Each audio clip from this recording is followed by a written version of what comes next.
ఈరోజు వీడియోలో healthy and tasty aloo paratha ఎలా తయారు చేసుకోవాలో చూపిస్తున్నాను. భలే ఉంటుందండి టేస్ట్ అయితే. హాయ్ అండి, నమస్తే, వెల్కమ్ టు ఫుడ్ క్రియేటివ్స్. ఇది తయారు చేసుకోవడానికి నేను 1 కప్పు వీట్ ఫ్లోర్ తీసుకున్నాను. కొద్దిగా సాల్ట్ వేసుకుందాం. ఇలా సాల్ట్ వేసుకున్న తర్వాత ఒకసారి అంతా పిండిని కలిపి పెట్టుకుందామండి. ఇందులో తగినంత వాటర్ పోసుకుని చపాతీ పిండిలా కలుపుకోవాలి.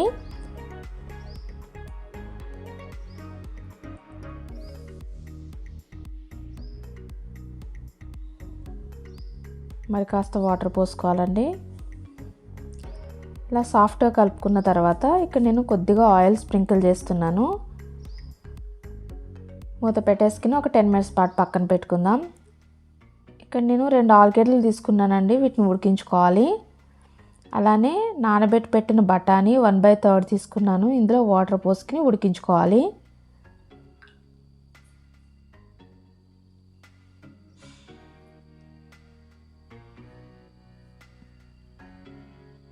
ఇవి ఉడికిపోయినాయండి. వీటిని మెత్తగా మ్యాష్ చేసుకోవాలి. ఇలా మ్యాష్ చేసి పెట్టుకున్న తర్వాత ఇక్కడ నేను ఒక చిన్న ఆనియన్ తీసుకున్నాను, చాప్ చేసి వేసుకోవాలి. అలానే 2 పచ్చిమిరపకాయలు సన్నగా తరిగి వేసుకోవాలి. అలానే కొత్తిమీరని కూడా వేసుకోవాలండి. రుచికి సరిపడా సాల్ట్, 1/4 టేబుల్ స్పూన్ మిర్చి powder, 1/4 tablespoon pepper powder, 1/2 tablespoon cumin powder, 1/2 tablespoon chaat masala పౌడర్ని వేసుకుని అంతా కలిపి పెట్టుకోవాలి.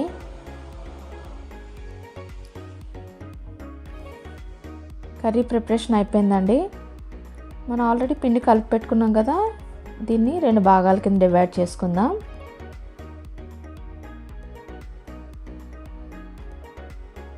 కొద్దిగా పిండి వేసుకుందామండి.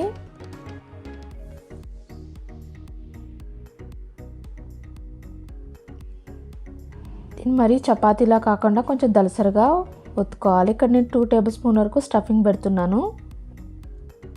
ఇలా సీల్ చేసి పెట్టుకోవాలి. దీని చేత్తో స్లైట్గా ప్రెస్ చేయాలండి. కొద్దిగా పౌడర్ని వేసుకుందాం.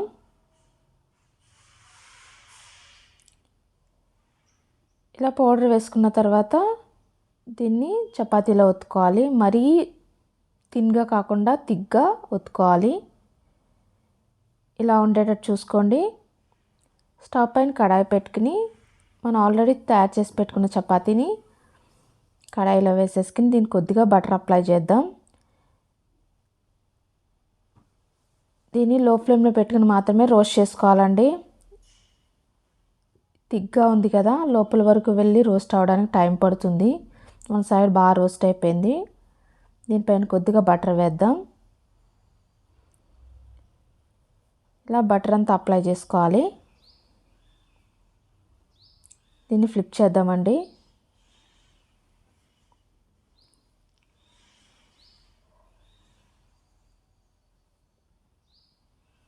ఇక్కడ నేను కొద్దిగా హోల్స్ చేస్తున్నాను.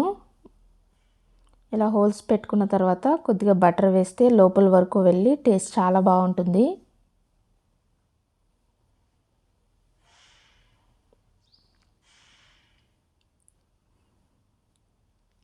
ఇది బాగా రోస్ట్ అయిపోయిందండి. ప్లేట్లోకి తీసేసుకుందాం.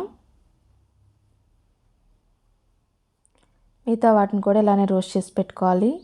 అంతే అండి, సింపుల్గా టేస్టీగా ఇలా ఆలూ పరోటా ట్రై చేయండి, భలే ఉంటుంది. ఈ ఆలూ పరోటా మార్నింగ్ బ్రేక్ఫాస్ట్కైనా, లంచ్కైనా, డిన్నర్కైనా, స్నాక్ రెసిపీకైనా భలే ఉంటుందండి. ఈ వీడియో మీ అందరికీ నచ్చింది అనుకుంటున్నాను. నచ్చితే లైక్ చేయండి, షేర్ చేయండి, సబ్స్క్రైబ్ చేసుకోండి. ఈ వీడియో ఎలా ఉంది అనేది మీ కమెంట్స్ రూపంలో పెట్టండి. Thanks for watching this video.